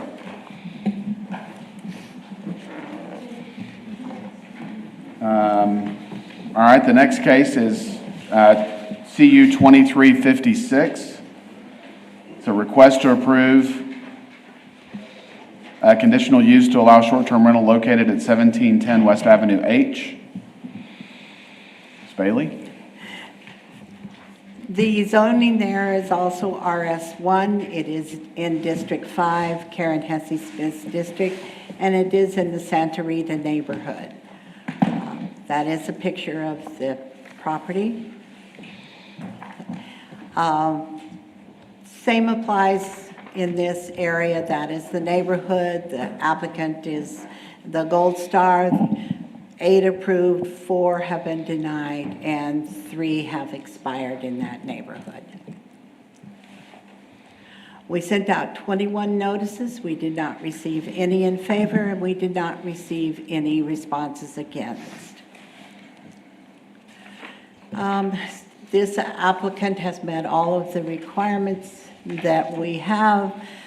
Staff is recommending approval of the short-term rental at 1710 West Avenue H, subject to the following 3 conditions: maintaining the 2 off-street parking spots, to obtain the certificate of occupancy from permits and inspections, and to obtain and comply with the annual fire inspection. And with that, are there any questions? Anyone have questions for the staff? Sherry, thank you. I'm going to open it up for public comment. Anyone wishing to speak on this case, please come forward, state your name and address for single member district. Seeing none? Sherry, I do have one question. Is this in regards to, like, the one that I had emailed you about? There was 2 other ones that got previously denied because there was one in operation. Okay. Thank you. All right, I'm going to close public comment. That's not That's not this this one. one? Okay. Because there was one that there was an application in the works, but those other 2 had been denied. So, When there It was this one. so. It was this one. Okay. There was an Avenue I that prevented Live Oak and Jackson from going, and they have withdrawn, and they are not doing a short-term rental anymore. Okay. And this one has now applied to where now Live Oak cannot, Okay. if you approve this one. Got it. Okay. If you approve this one. Okay. Yeah, makes sense. Yeah. Okay, I'm going to take a motion on, or thoughts on the case in front of us here. This is 1710 West Avenue H. Move to approve. Okay, we have a motion and a second to approve as presented. All in favor, say aye. Aye. Opposed? 5-0. Next one, CU 2357, a request for approval of a conditional use to allow short-term rental located at 306 North Monroe Street. Ray Lineberry, planner. So this is a new STR in RS2 zoning, District 4, Lucy Gonzalez, the central neighborhood. That is a picture of it. This is the map of the neighborhood. We do have 4 that are approved and operating. The yellow star is the current application, and there is 1 expired. We mailed out 21 notices. We did receive 1 in favor. It is the owner. And we received 0 in opposition. So staff is recommending approval as long as they maintain their parking, they obtain a certificate of occupancy, and an annual fire inspection. With that, is there any questions? Thank you, Ray. Okay, I'm going to open this one up for public comment. Anyone wishing to speak? All right, I'm going to close public comment and take a motion. I'll move to approve. Second. Okay, we have a motion and a second to approve as presented. All in favor, say aye. Aye. Opposed? 5-0. Renewal, CU 2219. Request to renew a conditional use to allow the continued use of a short-term rental located at 2015 Beatty Circle. Okay, so now we have hit the renewals. This one is 2015 Beatty Circle. It was approved last December, and they have been operating, as far as I know, just about the whole year. They did get a change of occupancy shortly after getting approved, and they did supply us with their hotel tax payments. It is in RS1 zoning, District 1, Tommy Hebert, the Nasworthy neighborhood. and the yellow star is where they are located. The rest is, there's 5 currently approved and operating, 2 denied, and the 1 expired down there at the bottom. We mailed out 7 notices. We received 1 in favor, 1 opposed. You have a copy in the staff report of the one that was opposed. They didn't really say anything about this particular property. They talked more about 2013 Beatty Circle, which must be an unregistered STR because we don't have that one on our list, which is probably why there's complaints against it. And so staff is recommending approval for the renewal. At this point in time, it is a 2-year renewal unless the new ordinance does get approved in January. So we are asking them to maintain their parking, the certificate of occupancy, and still get the annual fire inspection. Okay. Is there any questions? Oh, and we did check with code and PD, and there has been no complaints on either side. Great. Thank you, Ray. I'm going to open this one up for public comment. Seeing none, I'm going to close public comment and take a motion. Move to approve. Second. Okay, we have a motion and a second to approve as presented. All in favor, say aye. Aye. Aye. Opposed? 5-0. Item 6, CU 2223, renewal. Request to renew a conditional use to allow continued use of short-term rental at 1607 South Park. This is another renewal. So that is in RS1 zoning, District 5, Santa Rita neighborhood. The yellow star is where they are located, or about where they're located, I guess. And there are 4 denied. Mine says 6 approved because I did not include the 2 new ones that Sherry just presented. So that is the difference there. And we did receive 1 in favor of the 7 notices we mailed out, and we didn't receive any opposition.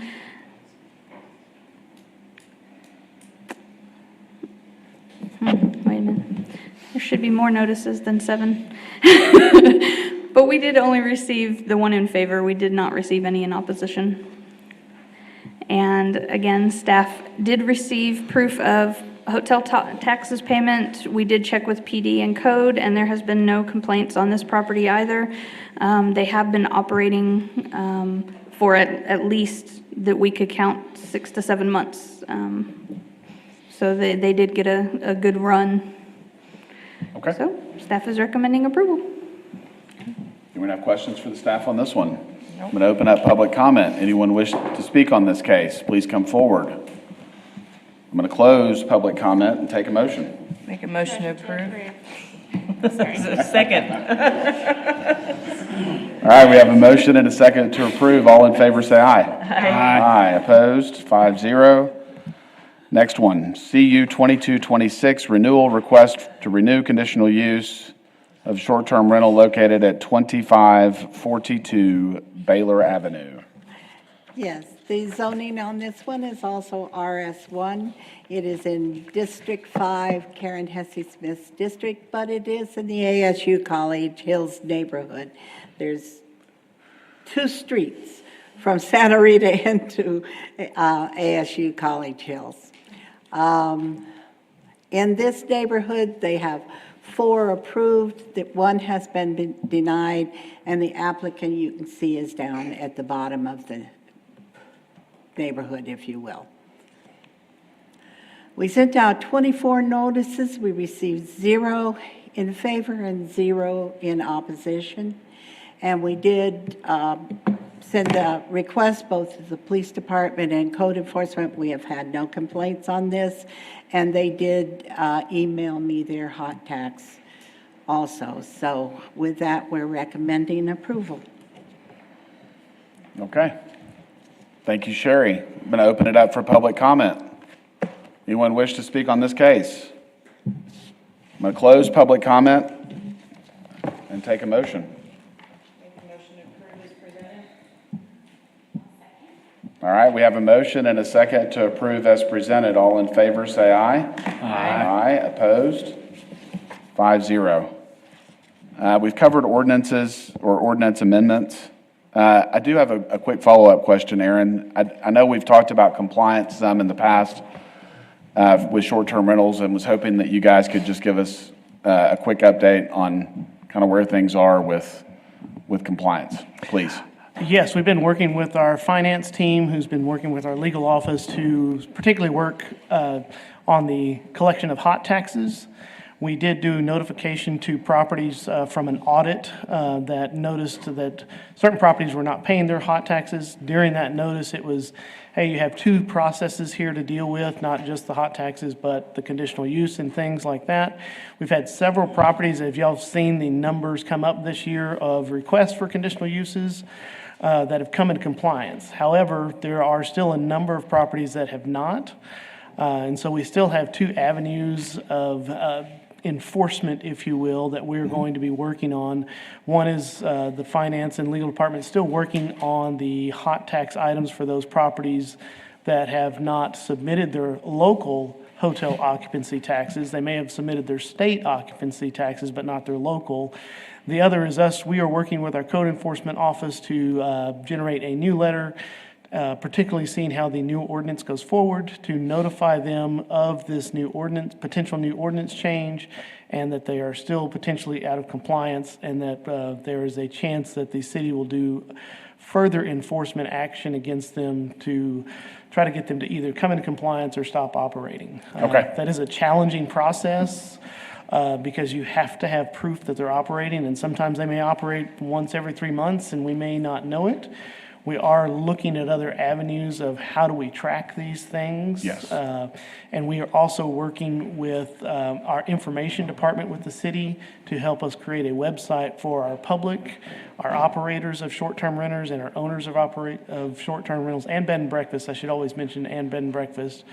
That here are the rules, here's how you need to contact us if you have an issue, and how to document things, particularly things that happen on weekends or nights when there's not an enforcement officer available, how we can document things.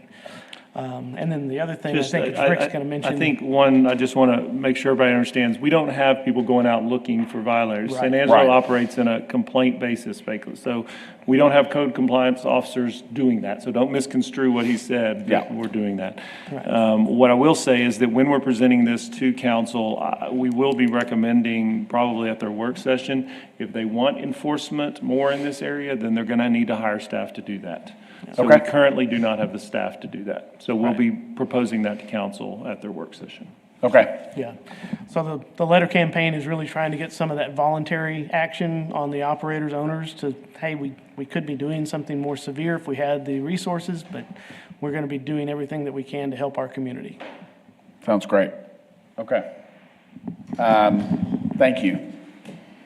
Public comment. So issues or concerns not on the regular agenda may be raised by the public at this time. It says for me to limit it to 3 minutes. Would anyone like to come up and speak? I'm going to open public comment, please. Hello, again, Jackie Chestnut, licensed engineer in the state of Texas. Compliance is my world. I work with the FDA. Sure. So, in our city right now, we have severe issues with compliance to our commercial codes. Yes. And inspectors going out and inspecting and finding things. And this is my world I live in, construction and engineering. I've built half this city, along with my husband. One particular area that I would like for someone to focus on, and I brought this up to them and to Charlie, Al, you know me. And I'm just going to start with one because we have many, and I've lived here 35 years, and I love this city. It can be quite a lovely place. At the moment, it's not. But let's look at Stadium Park Plaza. Can you all bring that up on your screen? No. Okay. Well, let's look at Stadium Park Plaza, where I shop and spend a lot of my time and money going in and out. And that plaza has been modified greatly over the past year, and people have added retail businesses in there and changed buildings and the insides of buildings without getting permits. And things have been done not to fire code and not to safety code. and there are ADA issues.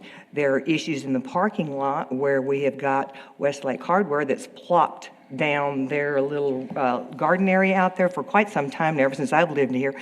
And now with the additional traffic, with the additions of Jason's Deli and the other place and the coffee place, which now that's a big maze nightmare because we got exits of drive-throughs and entrances of other areas, and you go over there at lunchtime or anytime during the day, and now with the pizza place here and all this stuff, what y'all have created is a dadgum nightmare, and all the retailers in there, and now we're having little accidents all day long, and people are now parking over here on this side in Stadium Park Plaza and infiltrating that area, and those retailers are feeling the impact of that, and because we've got Westlake Hardware impeding the parking up here, we've now got everything shifted here, and we got a big damn mess down there. And I'm the one that's in and out of there, and I'm handicapped half the time. I just had my hip replaced, and it is a nightmare. And that's just one spot as far as ADA. And then the fire hazards associated with that, with the modifications that have been made inside the building, which were not to fire code, and our exits as people inside the building and as public citizens, our exits and entrances and egresses that are supposed to be there to provide us safety should the building catch on fire, were not done correctly. And if you go to the back of the building, we have trees growing up through all the electrical facilities in the back of the building, and wood pallets piled up all in front of those, which is a lovely little fire hazard in the city of San Angelo, where we have fire hazards all the time. So if I did that at my house and in my facility, for example, at J&J, if I let my trees grow up through the electrical lines and I'm the engineer assigned to that area, and they would go, we're firing you. Yep. Okay, in about 2 seconds. Or if I also looked at that and didn't say anything about it, because again, that's my job as an engineer, I'm required to do this by law because it's what I do for a living. So if I say, oh, we just won't worry about that today, and it burns down tomorrow, and you're inside the building, because you might be Luke, it might be you that burns down. And we got some issues, and so I would like to see how this planning commission, who's in charge of planning all of whatever happened in this area, and it's just one of them, will help address that and see if we can deal with that. Plus, you go inside Westlake Hardware. Have you been to the bathrooms in Westlake Hardware? First of all, none of this stuff is ADA compliant. Right. I couldn't get in that bathroom, but I had to, and it's a peep show. Gentlemen, the men's restroom in Westlake Hardware has a hole in the door, so I get to see everybody go do their business if I could find my way in the bathroom. And the ladies' restroom, close the door, ladies. So we have a little peep show. So I'm not a fan of whatever, and so our compliance, and I've asked inspectors to go look at this, and they told me everything's hunky-dory. So I don't know who's in charge of compliance, but I'd like to take them over there by the hand and show them. And this is one area. So please, if we could planning, help me figure out how to do this. This is something that needs to be done within the city to make us apply by codes. Yes. If we're going to force residential now, we're going to try to make them do it when they want to turn their place into a place to rent and make money, and they're going to pay hotel taxes and all this stuff, and you're going to try and enforce that. Let's go to some other areas. And I've got a whole list of them. So let's start with that one, because I spend a lot of money in that, and I would really like to be able to get in and out safely, which you can't do now. Really, go sit over there, and I videoed it. And it's across from the stadium, so when it gets really busy, it's just, yeah. So these are things as part of planning. That's one of my big issues I'd like to address, please. And thank you for raising that concern. Yes, sir. I would expect that this would probably serve as, I know that code compliance is largely complaint-based. Big. Is this sufficient for a complaint? Yes. Most likely, if there are specific things, your best way is to turn those into writing. If it's a code issue that we can address, then they will do that. So if you submit those in writing, that would be the best. There's several things you mentioned today that actually the city has no authority over, and this board certainly has no authority over. But submit those specifically. Okay, so I would say if they're compliance, ma'am, if they're compliance issues pertaining to code, there's a code officer. You can submit those to our office, and we'll pass them along to Rudy. Who's the code officer? So Rudy, he's not here. So if you want to submit those to our office, you can, and we'll pass those along to Rudy and make sure he gets them. Okay. So, yeah. Okay. And then they can also tell you if there's ones on there that the city has no authority over whatsoever, then we'll pass those the city along. definitely has authority. I'm just telling you, submit them in writing, and if we do not, or if we do, we'll let you know.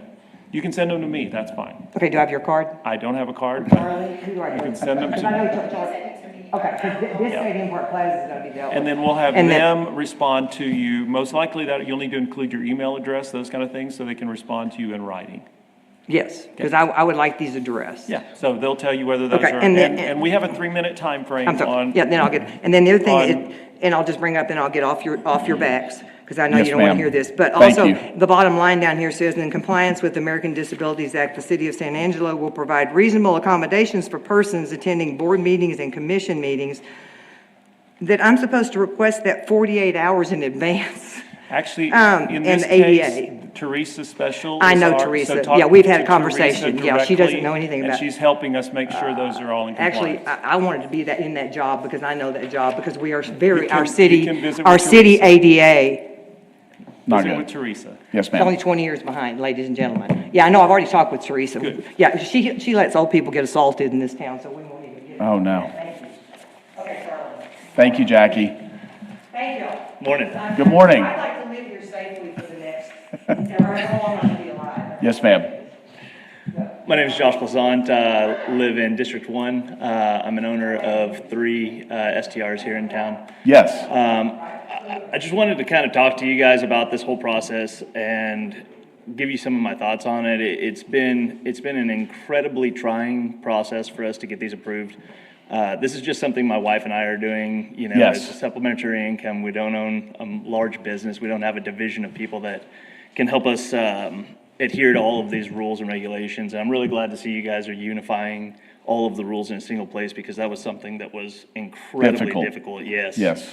I also, it's upsetting to hear that you guys don't have any kind of budget for enforcement, because it makes me feel, you know, why am I jumping through these hoops to comply with all this when your rules have no teeth?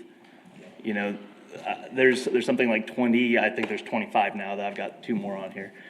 So I own 20% of these things in town, and there's 90 plus, and this is not me advocating for enforcement. I'm just, why am I complying? There's no benefit to me complying right now, because I could be doing what hundreds of other people are doing in town, not following the rules, ignoring Absolutely. your HOT tax. Yes. You know, there's just no benefit to me doing this right now, and it's a difficult process. I understand your So this is more concerns. frustration I than anything. understand. And we feel the same way. The idea of compliance, in this specific instance, excuse me, it really covers a broad range of issues. So obviously, collection of income that the city deserves for someone that's operating.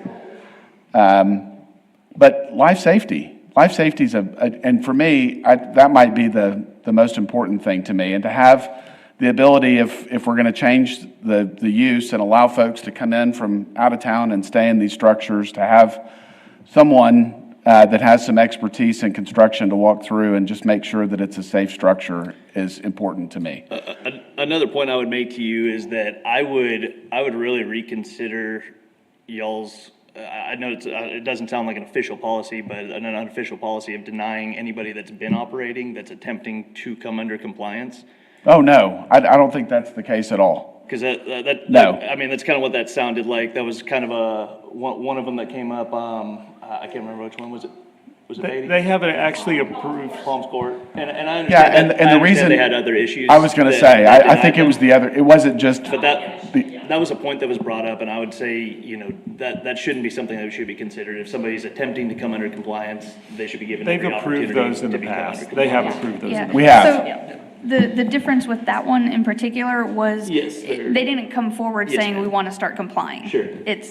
They were caught. And the other really important note for me personally, they weren't here. Sure. So if you want to operate a short-term rental in this market and you want to go through the process and you don't have the courtesy to show up and defend what you're trying to do against maybe opposition that you're facing from local neighbors, how does that reflect, what indication does that give us of your operations going forward? How accommodating might you be to some concerns that residents raise when an issue does come up? Absolutely. And there are problems that occur, and it's the response that's Most important. Especially with that many denials, like, there were a few other ones that got approved today that the applicant wasn't here, but there also was not opposition either. You Yeah. know, I mean, you had an entire neighborhood in denial on Right, that one. right. Another point that I wanted to discuss that I know this board does not have the ability to affect is the hotel occupancy tax. The way Yes. that it's set right now, we're being taxed on unrealized gains because it's a total gross room rental receipt. So I operate with Airbnb. Before a single dollar hits my account, Airbnb pulls the state hotel occupancy tax. Yes. And I think that it's unfair that I'm being taxed on a dollar figure that's already being taxed. So the effective tax rate is higher than 6%, which I think it's like almost 7%, which is higher than the state's hotel occupancy tax. Okay. So when you file your taxes at the end of the year, does any of that get refunded because of overage or? We haven't done it. We've been operating for a fairly short time, so we haven't gotten to a full tax year yet. But it just seemed that it was something we were going through on this HOT sheet, and it seemed, an unfair thing to do. No, thank you for I'm bringing glad us you brought up. that Yeah, up, because yeah. again, with none of us owning or operating Right. STRs, we're unaware of that aspect. There's also a discount line on there, which is incredibly silly, and it's worded poorly. It says to deduct 1% of line 4 if paid before due date. It amounted, I think, on this one to 89 cents was my discount for paying on time. So my recommendation 1% of the would- tax. My recommendation would be to either make it a genuine discount for paying on time or early, or get rid of the discount, because it's kind of nonsensical, so. Yeah. But I Aaron, appreciate you guys, Is there a contact person that deals with the hotel tax in San Angelo, or how is that handled? I would say that's probably our finance department is the one that helps collect that. Ryan Gaddy's our assistant director there that kind of oversees some of that area. and a receipt would be great for paying that. Yeah. There's not currently a system in place for them to issue. No a receipt, receipts. so, Oh, Yeah, you just I'd make a be- copy of your Might hotel occupancy want tax that. Yeah, form. and if you need any of that, talk to Ryan Gaddy. Yeah, and he's been incredibly helpful. I've been working with him on this, but just some points for you guys to bring to the Yes. attention of city council. Yes. Yeah. I think that Absolutely. those are valid Very- points very that should be helpful. addressed, so. Thank you. I appreciate y'all's time. Thank you. Yeah, thank you Thank very you, much for Josh. coming up. Okay, anyone else wish to speak during the public comment section? All right, I'm going to close that. Planning Director's report. I really just have one thing. Just wanted to show everybody that our planning department, as well as our community, did receive an APA award for planning excellence. And we're going to actually ask our information office to post some stuff online on some social media. You can see a map, and to really see that San Angelo really is that oasis out in the west. There's no one around us that is doing these things that we get awarded for. Creating places like our Riverwalk, creating our historic downtown, creating boards and commissions that care about what's going on, and having elected officials part of the process. So I just wanted to let you guys know that y'all are part of this as well, not just city staff, but it's our administration, it's our community coming together for planning principles in our community, and that the city of San Angelo is doing a very good job. So with that, I say Merry Christmas to everyone, and we'll go from there. Yeah, congratulations, guys. If I could make one more point, I just remembered a thing I wanted to tell you. I'm sorry. I know. I'm going to open up public comment, opening public comment again. One thing I wanted to say is that it's a constant topic of conversation in San Angelo that we need more opportunity for visitors to come see our great city. Yes. And these STRs are a really great way to expand that with really minimal investment by the city. I mean, none, you know what I mean? The tax rates that are levied against the operators of these are stout. Before I have a single dollar hit my account, if I remove my management fee, which is a low management fee, I'm at 15% off the top. And so what I'm trying to get at is make this process as simple as possible for people, because we're attempting to comply. We want to be, doing this correctly, but it's expensive as it is, so don't make it difficult. Okay. Yes. Thank you. Yes, ma'am. Right, to the meeting, the joint meeting on, January 16th, if you're able to. It will be with city council at, oh my gosh. The convention Convention, center. thank Convention you. Center on Rio Concho Drive. Yes, Jackie. Short comment. Because about these Airbnbs, because we've got one in the family down, and these things they are difficult and expensive and very inconsistent, and that's one of the things that impacts the people that do them too, and it's a part of this when you're building them into this process, so. Yeah, and the taxes and all, just, Thank you, Jackie. All right, I'm going to close public comment. Follow-up and administrative issues. Is there anything there? Not that I'm aware of. Okay. Announcements and consideration of future agenda items. I don't see a note on our next meeting, so I'm going to skip that. And, After that, 16th. oh, that's right, so it'll So be our next the, meeting will is that the technically be 23rd? I think I believe it's January 22nd. 22nd, okay. 22nd? Yes. So our next regular meeting of the Planning Commission will be January 22nd? And you will be voting on chair and vice chair. Okay. It'll be January 22nd, 2024, in this room at 9 a.m. Okay, adjournment. Do I have a motion? Motion to adjourn. We have a motion and a second to adjourn. All in favor, say aye. Aye. Aye. Opposed? 5-0, and it's 11:06. Thank y'all.